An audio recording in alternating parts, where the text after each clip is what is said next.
recording. And Tim, the floor is yours. Please come in and share on Concept 11. Thank you very much. Very good. Thank you very much, Robert. And Robert very kindly allowed me to have my suggestion implemented of not reading the whole of Bill's essay on Concept 11, which would take 50 minutes or so. So I selected a few short paragraphs, about 5 minutes or so I think that's enough. Any more that my brain would explode. I read the whole of the essay earlier today, and yes, it was taxing, shall we say. Step 11 is concept 11 rather is very complex as well. And what I want to do, rather than going through everything, I'll give you an overview as I go through and then zone in on particular things. But also I want to cover a list of examples of how aspects of concept 11 can actually be applied in one's life. So just a general principle, if people haven't been to other ones of these, the program consists in the steps, the traditions, and the concepts, and particularly with very complex questions of how work gets done. The concepts are where the answer lies. The steps won't tell you how to do that. The concepts will.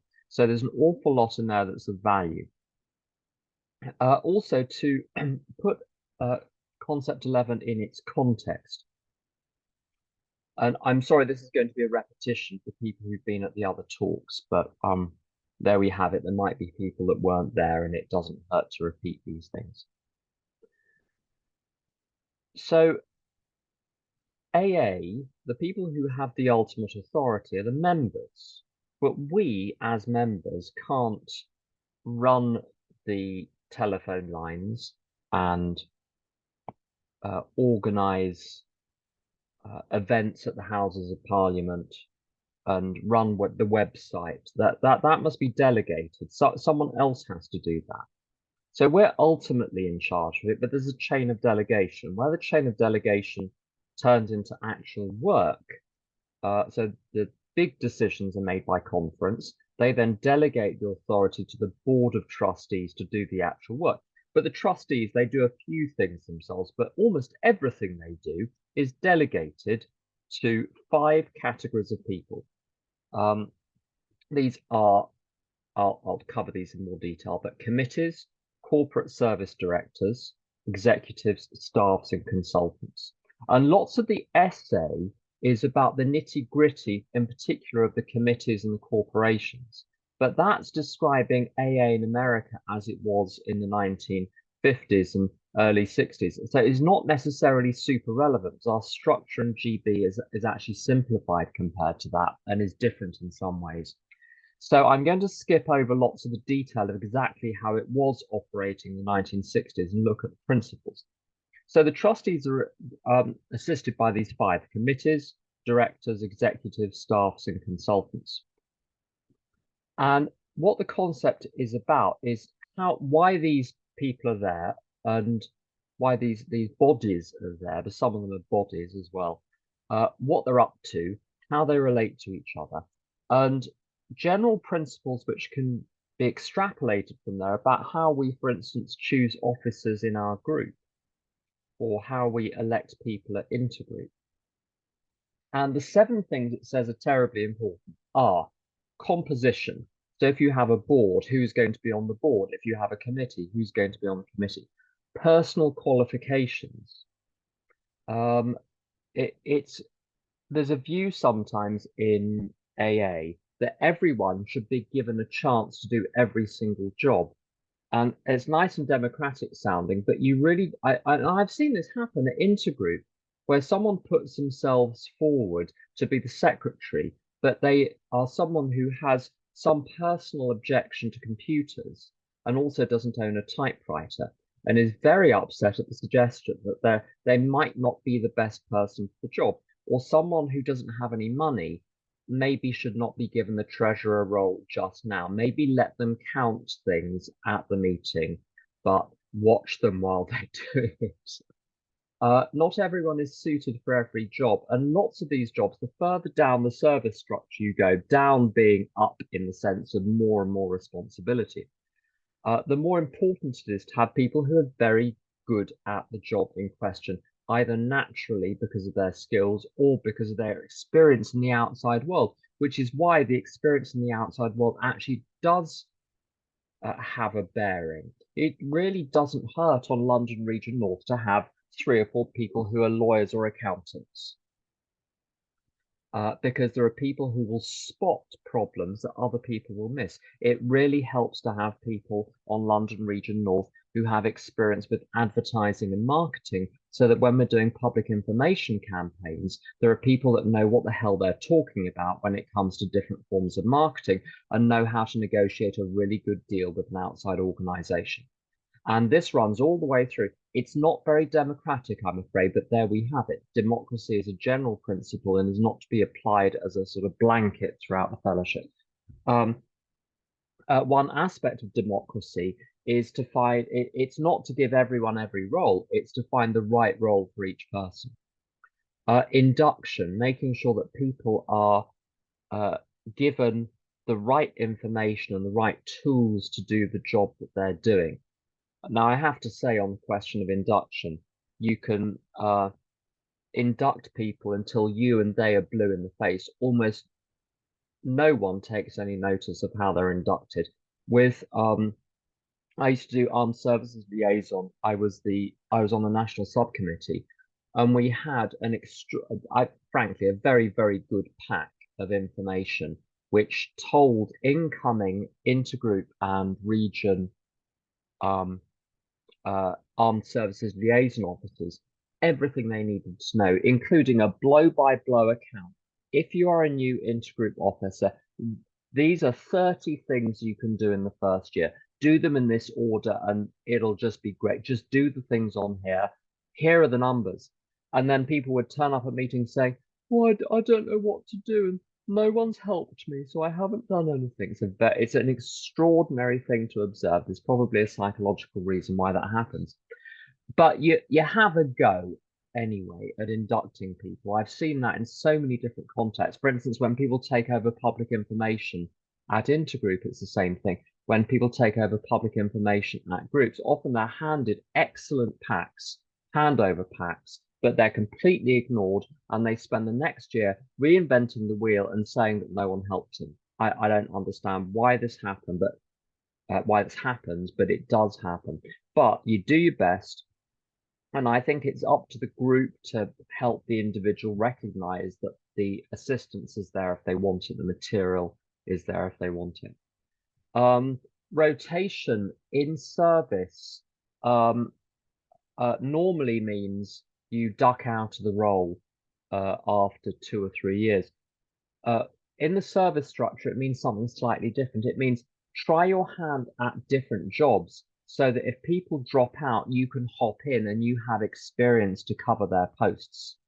So as soon as you get to intergroup and region level, and as soon as you get to various board subcommittees, and certainly the offices, in the offices, the idea, I think they actually still do this in New York, they get pretty much everyone to try lots of the different jobs in the office, so that if someone goes off sick or people leave, the operation remains seamless, because it takes a very, very long time to train people in how the AA offices and services operate. They're extremely complex. And there's a real risk if you've got all of the knowledge invested in one person. So they practice rotation. There's interrelation between the various committees and people, which I'll talk about later. Rights and duties, so that's what you're allowed to do and what you have to do, and compensation for special workers, which I'll come to later on. Let me see, I'm going to skip over some of my notes because I think they're dull even to me. One of the difficulties when you're choosing people for roles, what it talks about is the risk of the person being very visible, both externally and internally. I've seen intergroup chairs being chosen very poorly, and the GSRs just stopped coming to the intergroup meeting because of the way it's being run, and it can take 5 years to build that back. There was a problem at London Region North many years ago of, I better not say which discipline. One of the disciplines had an officer who had lots of, I think today, they weren't really called that then, but today they'd be called conspiracy theories. And he was dealing with outside agencies, and he was weaving his conspiracy theories into all of his communications with these outside agencies, and we had to get rid of him. It was a sort of ugly situation, but the public reputation of AA was at stake, and the person was doing a terrible job as well. There were no results coming through. So the further down the structure you go, the more visible the person is externally and internally, which means you've got to be really careful, really, really careful who you pick. The two types of organization that the board have available are corporations and committees.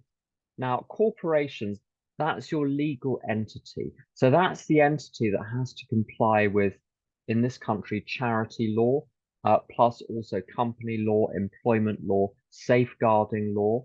Lots of things that the board does, people get very exercised about because they have to do things which would not fly in the fellowship but are necessary under the law of the land. If that's not understood, there can be the most terrible arguments between the fellowship and the board.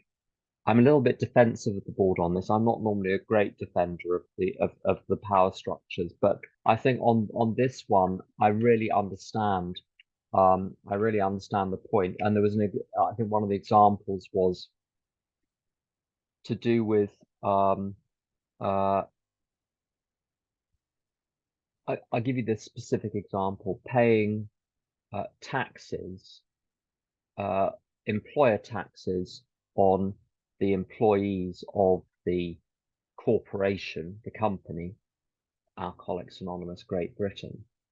You have a relationship with an external organization, which is financial. You're not a separate body, you're part of a legal system. And those payments go in one direction, they can also come back in the other direction in terms of rebates. And rebates were effectively available during COVID to help AA cover the salaries. This is not accepting outside contributions, which gives the government leverage over AA. It's totally different than a benefactor or another organization putting money directly into the contributions pot.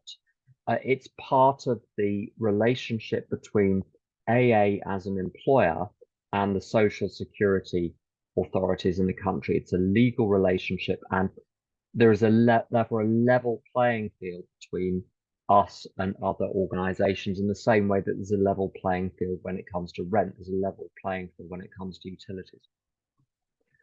Then there are the committees, and the committees are an internal.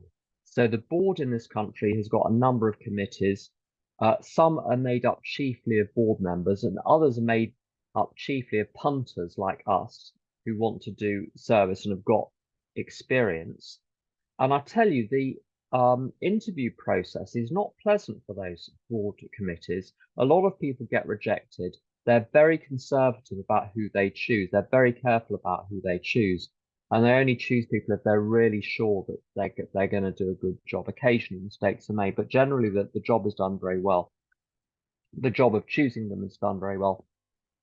So public information, for instance, the Public Information Committee is made up chiefly of public information officers, former public information officers from around the country, and then it's presided over by one of the board members. So those are the two types of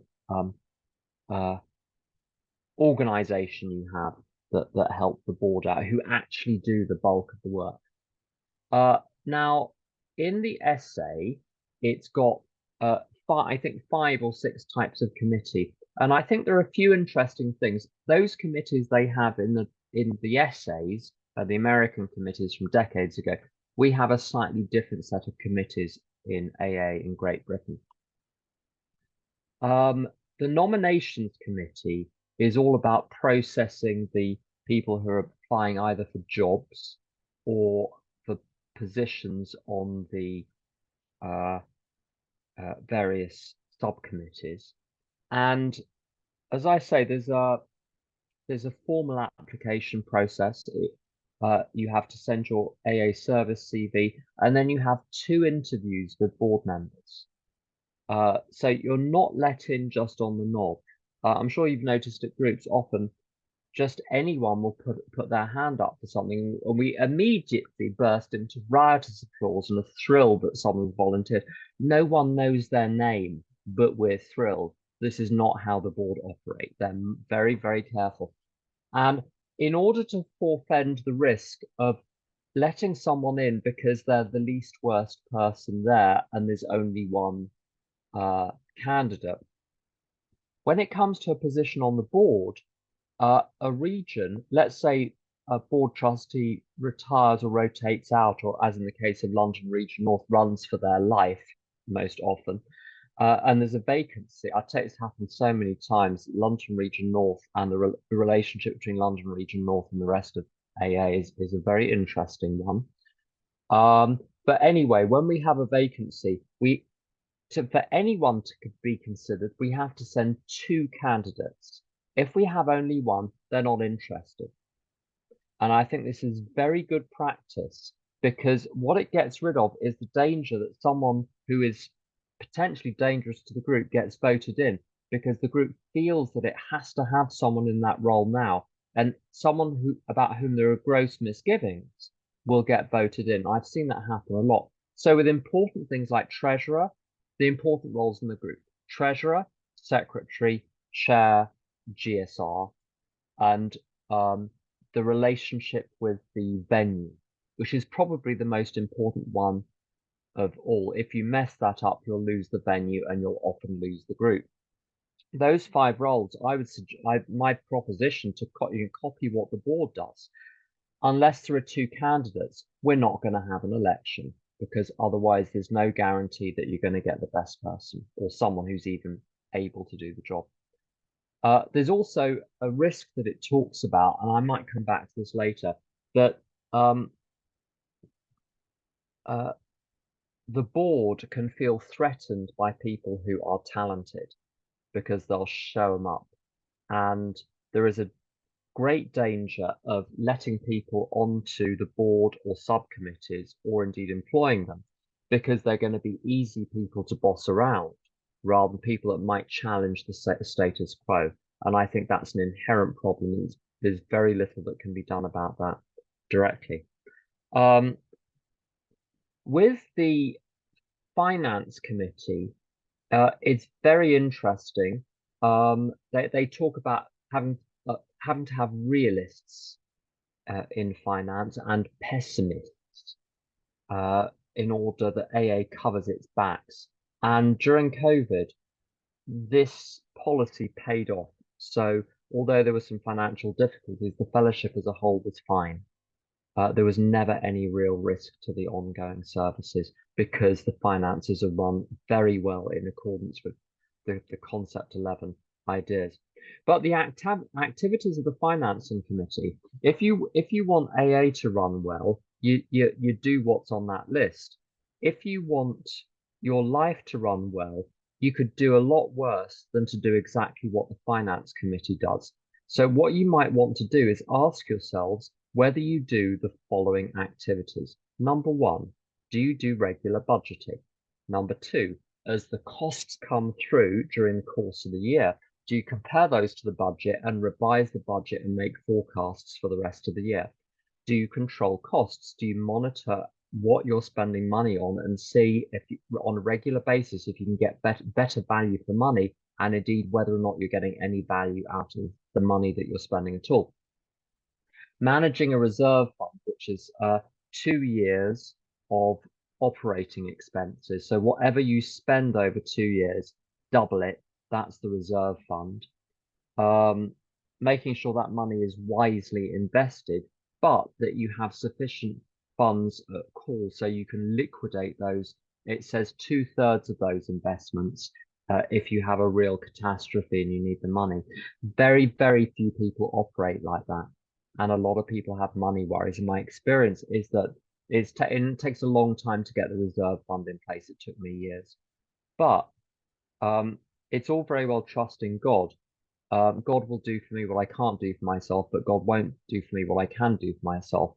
And there's nothing like skimping and saving for years to produce a reserve fund, to produce a lot more confidence that God is going to help you out in times of financial trouble than as I did in my first year, uh, uh, got through financially by the skin of my teeth. If I'd had a disaster and not been able to earn for more than a month or so, I would have been absolutely effed. So I do what it says the finance committee does. Um, Very interesting. Also, it talks about hoarding.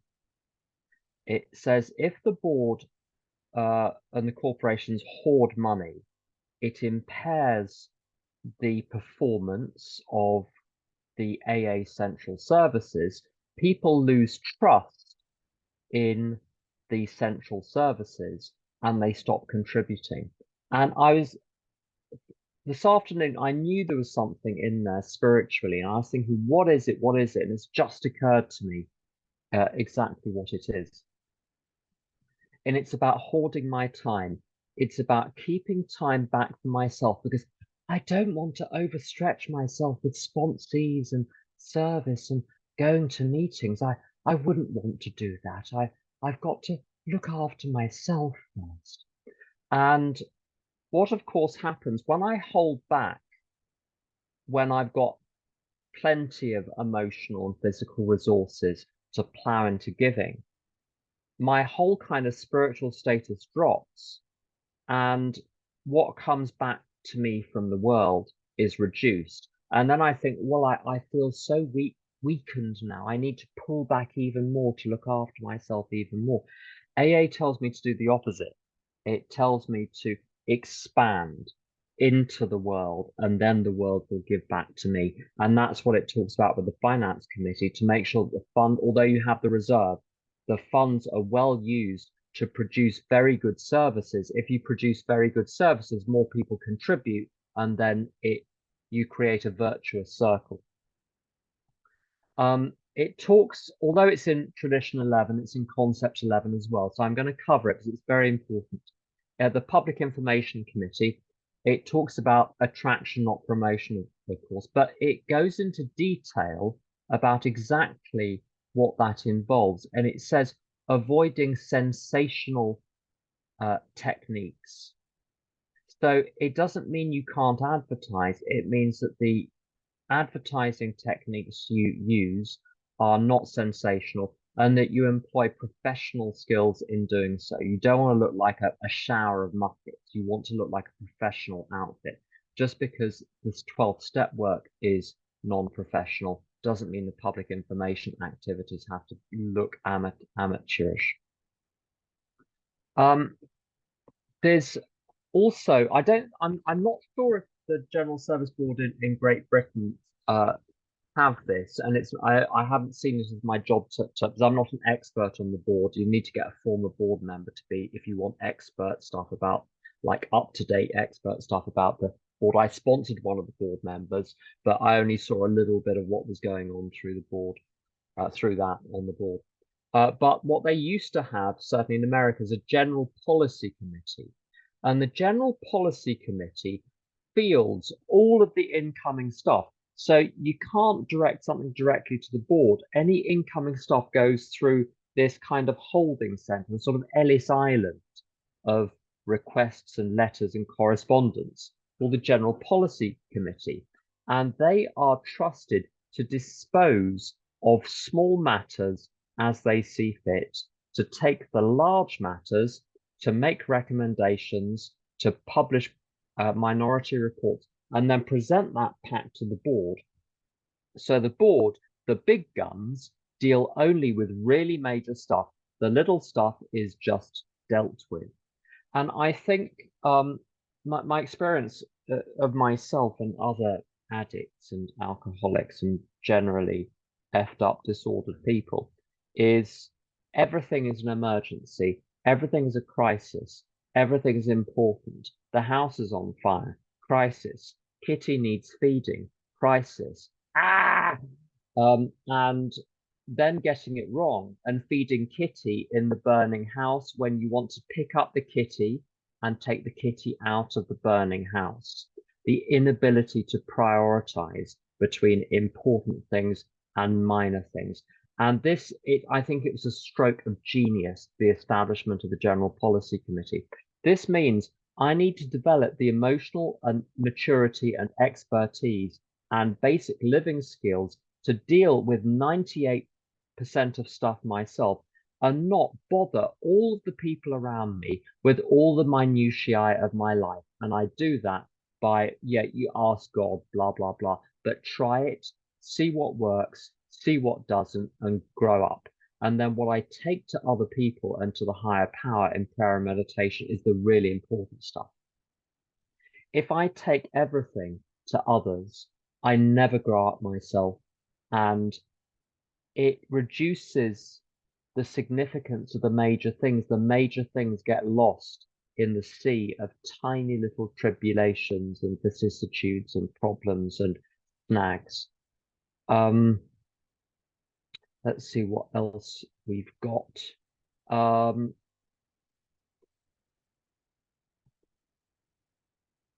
Excuse me for a moment so I look at the notes. Yes, so talks about executives. So these are the in charge people. And I've experienced this from an absolutely excellent London Region North chair. I've known a couple of really excellent ones over the years. And also the various board members, because I've been on several subcommittees, the various board members in charge of those subcommittees, two in particular, both on the armed services, were absolutely brilliant. And what it talks about in the concept totally runs against the grain of what people are used to in AA.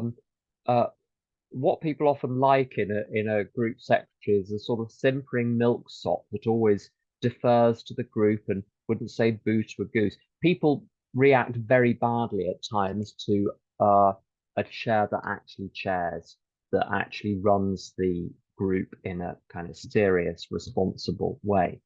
But frankly, that is what I've seen work best, and that's what these London Region North chairs did. This is what the uh, board member did. The buck stops with the board member. He is the one, or she is the one, who is responsible to the rest of the board for what goes on the subcommittee. The subcommittee can't mutiny. The most they can do is resign, because if they mutiny, basically if they try and override the chair of the subcommittee and basically force a decision which he can't defend or she can't defend, the board member has to go back and try to defend an indefensible policy or decision to the rest of the board. So the people forcing the decision, they don't have to do the justification. You've got to have the ability to take responsibility and have authority at the same time. The danger is if people try to override the board member, is the board member still has the accountability, but they no longer have the authority. And it's the same in chairing regions or chairing group consciences of regions. I've done a few of those over the years. You have to put your foot down. So when people start talking to each other across the room, you know, in those group consciences where a couple of noisy authorities decide that they're the resident experts on something, the rest of the group doesn't matter. They're going to resolve the question between the two of them, and the chair is cut out of it. It just becomes a ding dong between two people in the room, and there are 40 other people in the room. You've got to put your foot down, and the people that you are asking to come into line and respect the group conscience of how this was supposed to run will hate you. They will hate you, and they will scowl, they will mutter, they'll start sending each other little text messages, and you see one of them send a text message, catch someone else's eye, point at their phone, And the other one then looks at his phone and snorts and scoffs. And I've seen that happen when chairs intervene. Very, very bad. But they're doing the right thing because they're keeping the meeting going. They're keeping they're ensuring that the meeting is being run in accordance with the group conscience and that all the voices are being given a chance to be heard. So you have to be willing to be super unpopular at times. And it's exactly the same in a group where there was a chair of a group many years ago where in the for some reason Sunday evening meetings tend to attract a lot of people who've spent the weekend driving themselves stir crazy, and they finally relent and go to a meeting. They probably should have gone to a meeting first thing Saturday morning, but they held out as long as they could, and they pour into the Sunday evening meetings. So there was a really high quotient of very, very crazy people at this Sunday evening meeting. And it was big. There were like 90 people, 100 people. And there was someone talking about, oh, I can't even say because it's so just awful. There was there was one person that would say awful things about other people in the room. And there was someone else who was probably mentally ill in some way, poor chap, but he was saying things which were very disturbing, like sent shivers down your spine, really frightening. And the chair had to shut him up and say, mate, can you stick to your own experience, strength, and hope? Or can you please just talk about yourself? And the risk of violence to the chair from those people was real. But the chair put the foot down, and afterwards, people queued up to thank the chair for doing it. So you do have to be tough in lots of these roles, and they're not fun. They really take, especially the board roles, they really take their toll. And this is why people only do it for 3 or 4 years, because you have to stand up for the principles and the common good against all sorts of other forces. And these principles can be applied in other situations as well. Um, Another point, people don't like this, but AA needs permanent employees. Now these are not doing 12-step work, but you can't have the office people by volunteers who, if you want the job done properly and it's a full-time job, you have to pay them. If you want them to do a good job, you have to pay them properly. And it's the same with the external consultants. To skimp on the lawyers is a false economy. To skimp on the accountants is a false economy. People don't like that, but I'm afraid those are the facts of the world. So what is true at group level, the sort of utter non-professionalism and keeping money out of things as far as possible, getting the money out of the pocket as fast as possible into the structure. Once you're looking at AA services on behalf of AA as a whole, different sets of principles apply. And if that isn't understood, people get very suspicious of what's going on in the board and at GSO, which is why it's so important. I think it's so important that we're doing this to get people to start thinking about Concept 11 and the principles of how an office is run, as opposed to the principles about how your local live and let live group is operating. Different outfits doing different things, both with the AA name, but with different purposes. What else have we got? One point it makes in Concept 11, which is linked to Concept 4, which is about writer participation, is allowing people to participate is not just about giving people a vote, but really giving people the sense that they're part of the team. So at my home group, there's a tradition which goes back to its founding of basically, if someone wants service, giving them a chance to do the service. And that does give rise to problems with uh, excessively complex business meetings because there are just so many more people there. There are ways around that. You could split and have different business meetings and group conscience meetings with different people attending each. So there is a solution to that which might be thought about at some point. But the point is, we give everyone that wants to be part of the group a real chance to be part of the group by having their say in the group conscience meetings and also the business meetings and doing the work. So you've got the work going, which is the responsibility, going together with the authority, which is concept 10. I've got some also uh, nine, 1, 2, 3, 4, 5, 6, 7. There's 9 life lessons from concept 11. One of them I've already talked about, which is finances, but there are 8 more which I find super useful. It talks about being very careful in AA who you appoint to a role, whether it's consultants or staff or committee members.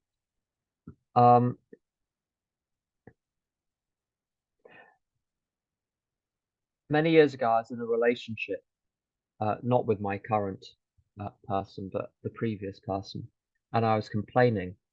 And someone said, "You're obviously very careless who you get into relationships with. If these types of things really matter to you, you should take more care before deciding to live with someone." And I did not like this, but they were absolutely right.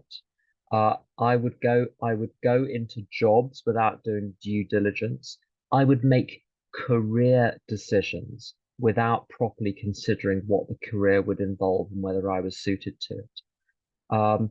All sorts of rash decision making because I don't like uncertainty. I'd rather make a bad decision now, knowing it's a bad decision, than hold out and have to be patient, have to trust God, and have to do the hard work of figuring out what the right thing to do is. Next point, when it talks in the concept about you want to hire good people, even if they're better than you and threaten your position. And I think the principle there is you want friends and sponsors and advisors who are not just yes people, but who are going to challenge you. If you want to survive long term in AA, you've got to tell the truth to people who will challenge you if you're full of shit. It talks in the concept about a refusal to accept casual nominations. And in this case, in relation to appointments. And so what it talks about is being very careful about taking things on hearsay. Listening to gossip and believing it is an extension of this. I've been too quick to, as it says in the concept, make hasty or snap judgments. Instead, hear people out, find out for myself, check things out for myself. Don't just take what people say about themselves, and especially not what they say about other people on spec. When you're sponsoring people, people often tell you a very sorry tale. And if you like them and they are charming and intelligent, it can be very easy to turn off your critical faculties, take the story at face value, give input, and then 3 years later you discover with horror you were told about 1% of the whole situation and you were taken for a ride. So I've developed a very great degree of skepticism when I'm told any story. I want to hear the whole story and I reserve judgment for a hell of a lot longer than I used to. In the concept, there is the idea of when you hire people for an AA job, although you treat them with courtesy and respect, and there is a recognition that you know them from the meetings as well. You're a professional, they're a professional, and you treat them as such. You do not let the fact that you are their friend stop you from managing them as an employee, or the fact that your boss is also your friend outside from doing proper work for them as you would for a third party boss. So it's very difficult doing AA service. Even in a non-professional AA service context, you are doing a job. Now you're paid spiritually by God, but the job takes precedence over the friendship. So you've got to be ready to challenge, but also perform in exactly the same way that you would at work. Just because you're volunteered and not paid does not mean you're let off the hook and you can do a shitty job and get away with it and not expect to be pulled up on it. And no mixing of business and pleasure. So my little business, such as it is, occasionally people want to hire my services. And I've done it once. It was someone who is incredibly boundaried, and I trusted that they could be boundaried. but other people I haven't trusted it. So I've just pointed them to agencies. You'll have to ask them to do. I'm not going to touch mixing the two, business and AA. Another idea, couple more, then I'm done, I promise. Pay people what they're worth. I've gone through my life trying to do things on the cheap and then complaining about the quality, or paying for quality and feeling very hard done by. You see, you can't win with me, can you? What else? Yeah, just I've covered these, but I'll mention them again. The ability to distinguish between the major and the minor, between the important and the unimportant. There's the Al-Anon slogan, how important is it? Which I think should just be written on walls everywhere, right? The London graffiti at the moment chiefly consists in there's one which is everywhere, which is quinoa. I don't know why people write quinoa on the wall. Maybe we should start a trend of people writing, how important is it? And there's something about a terrible thing someone did in yoga, and that is everywhere as well. But no, so take an Al-Anon, do some public service. Take an Al-Anon slogan, put a balaclava on, get a spray can and spray the Al-Anon slogan wherever you can. And don't tell anyone it was me that told you to do it. And finding the right person for the job is very difficult to do in AA. In AA meetings, you can only choose between the people who are there, and that's a very limited gene pool. But the best way to do it is to make sure that when there's an important post available, that you've got like 3, 4, 5 people going for it. Because then you really you're maximizing the chance that you'll get someone capable. Good, Robert, that's all I've got, but you said there might be a couple of Brilliant. preguntas. Thank you very much for that, Tim. Great work. Yeah, good Lord. I'm looking at loads of stuff in my life and thinking, God, I haven't done that. So well done. That was good. And does anyone have any questions for Tim about Concept 11? There was a lot there. There'll be some people. I've got loads, but I don't want to hog them. Please put your hand up or please jump in.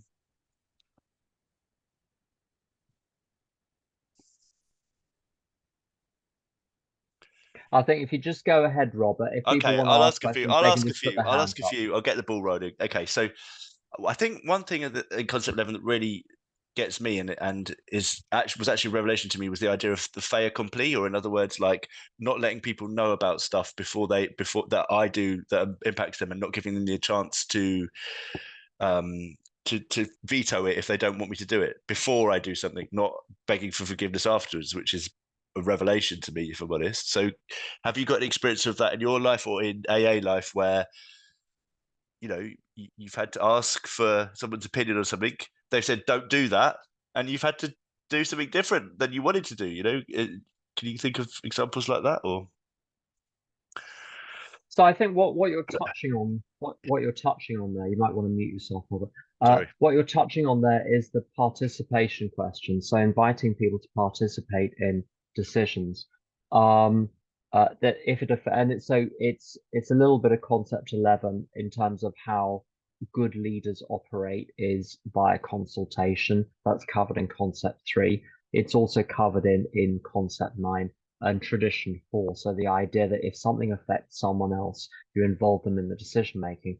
But there's although one is obliged morally and pragmatically to hear out a lot of views, sometimes someone has to make the final decision, and the final decision is not always in accordance with the majority. Sometimes the board has to do things, as I said earlier, for legal reasons, which the fellowship doesn't particularly like, but their hands are tied by the law. But also, it's to do with concept 10, authority and responsibility going together. So sometimes I've seen examples in my own life where, for instance, the flat I live in is in my name, and so I'm the one that's legally responsible. So on any legal matters, the two of us will discuss it together, and I will set very, very great store by what Jonathan says. But from a legal point of view, I'm the one that has to make the final decision because I have to live with the financial consequences of that decision because the house is in my name. Um, so there is a tension there. So I think this is actually more, as much concept 9 as 11. It talks about the statesman who listens to everyone, but then makes what they believe to be the right decision. And they can be deposed if they're persistently wrong, as opposed to the politico who is always trying to get people what they want and is simply as it were, an instrument of the masses, where the decisions then flow in accordance with public feeling rather than genuine analysis of the situation. Great. Any more? Anyone else? I've got a few more. Have you have you got any experience of um and obviously we try and keep it anonymous here because we don't, it's not principles not person, we don't want names, we don't want to offend anyone, but like of a committee or a board or a group making intergroup or an area or region making a ill-informed decision on hiring somebody, and then kind of like the process of dealing with grievances and also maybe even removing some of it, because that's seen as a great heinous sin in some parts of recovery, taking someone out of their commitment. I remember a treasurer getting voted out because they hadn't paid the rent, they hadn't paid the rent and hadn't turned up for 4 months. So it's like, but that was seen as controversial by some people because it was going against tradition free. So can you think of examples where people have had to be taken out or replaced, or is it better for the commitment to just be not fulfilled, just remain empty than have the wrong person in it?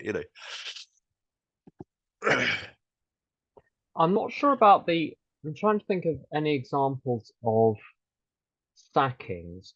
In a country somewhere, I do know of a specific example where uh, someone who was doing a dangerously bad job in all sorts of ways. They'd been in the job for many years. It was the general secretary, so the person in charge of the office and the corporation, essentially the most senior executive of the corporation who ran the office, had been in place for 20 years, and they are very unpopular and would always pull rank by saying, well, of course, you weren't around when X, Y, and Z happened because everyone else was rotating.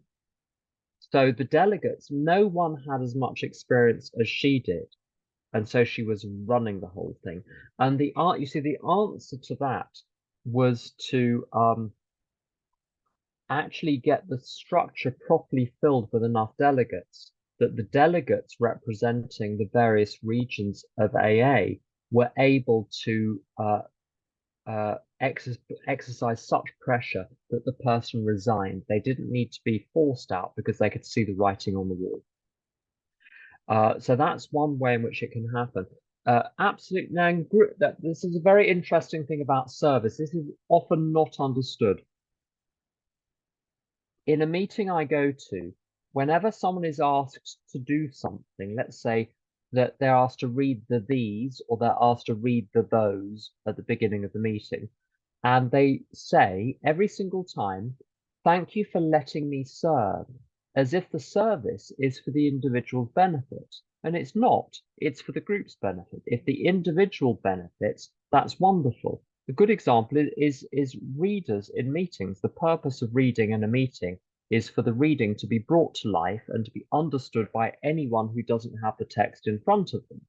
So I wouldn't, if I was in an AA meeting in a country where I didn't speak the language well enough to bring a text to life, which I've never seen before, simply by reading it out. If I would stumble, I would not dare get someone who's better than me at this and just pass instead. The service is for the group, it's not for the individual. And so I don't think a group should have any compunction about ousting someone from service particularly if they don't show up. What you can do, you have to try and do it as nicely as possible. And one way in is if someone hasn't been showing up consistently, is to say, um, how are you getting on with the commitment? We've noticed you weren't there a couple of times. Do you need some help?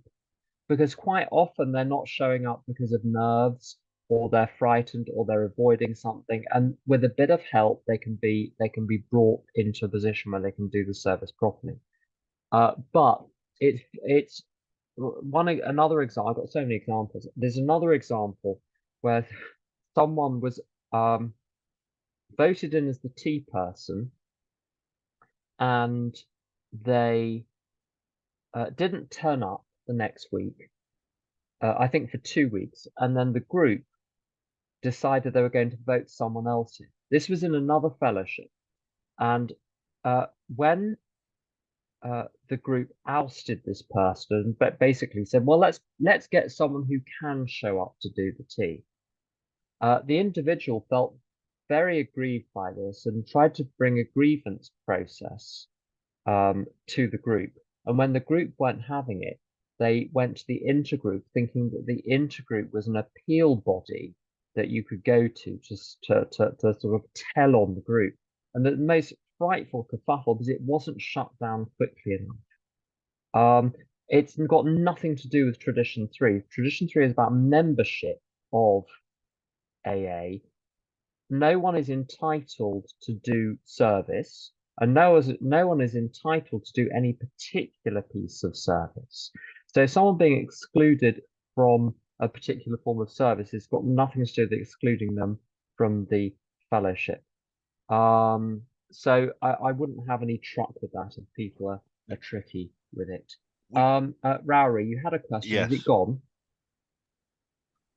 I've still got the question if you want it. I was just mindful of time, but Yes. I was going to say, so in a situation, let's say at an intergroup where you're where you're part of the service structure there, and let's say somebody's put themselves forward for a role, um, where we don't necessarily consider their experience to be in alignment with what the role is asking, but nobody else seems to be saying anything.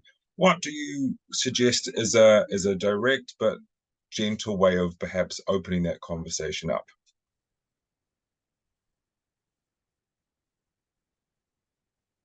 I think there are 1,000 ways of doing it.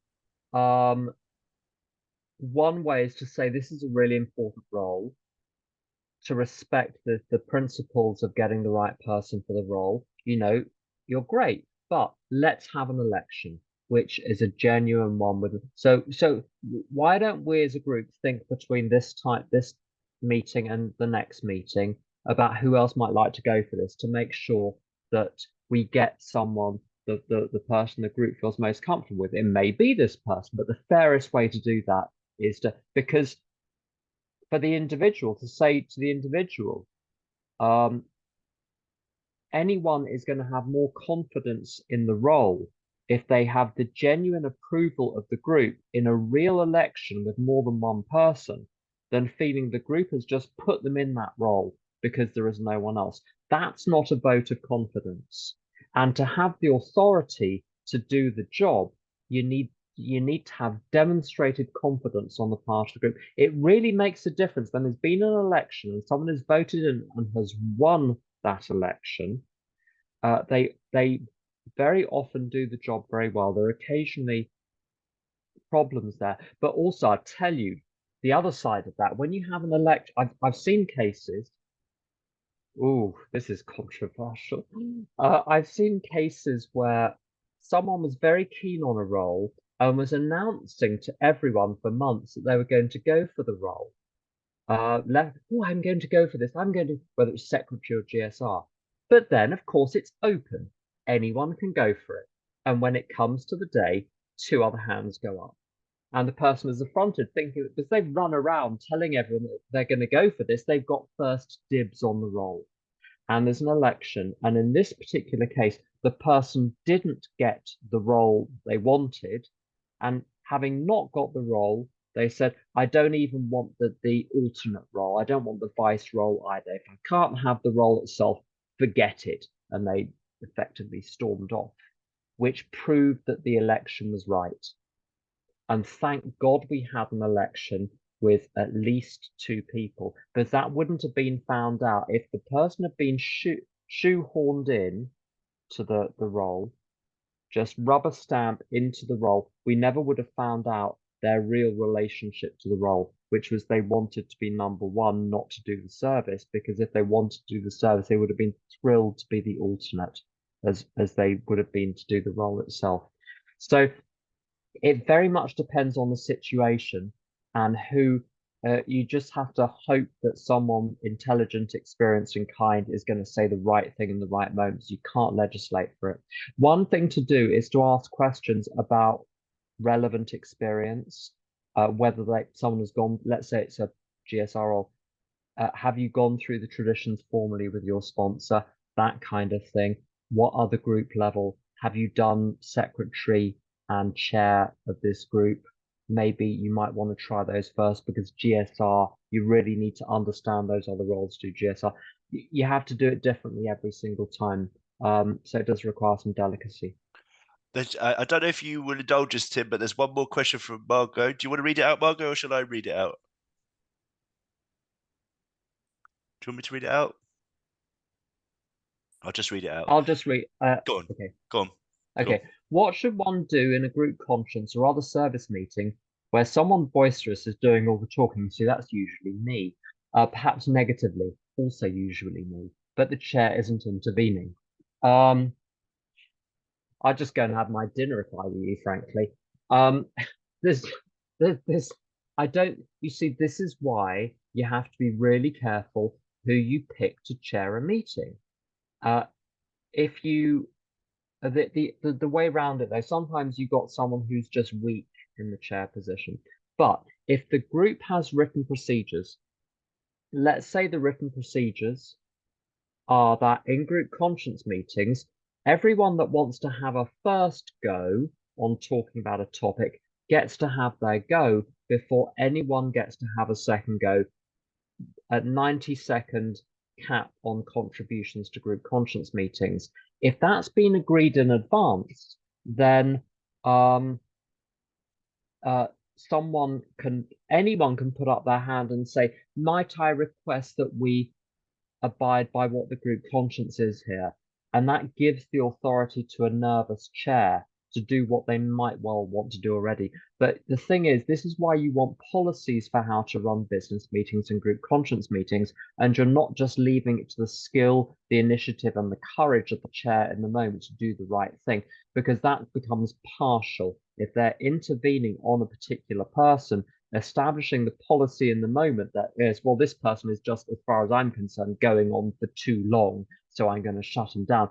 That's dangerous. Much safer to have a system agreed in advance, and then everyone is playing by the same rules. Does that answer your question, Margot? Very good. I think that's it then. So I think we stop recording there. And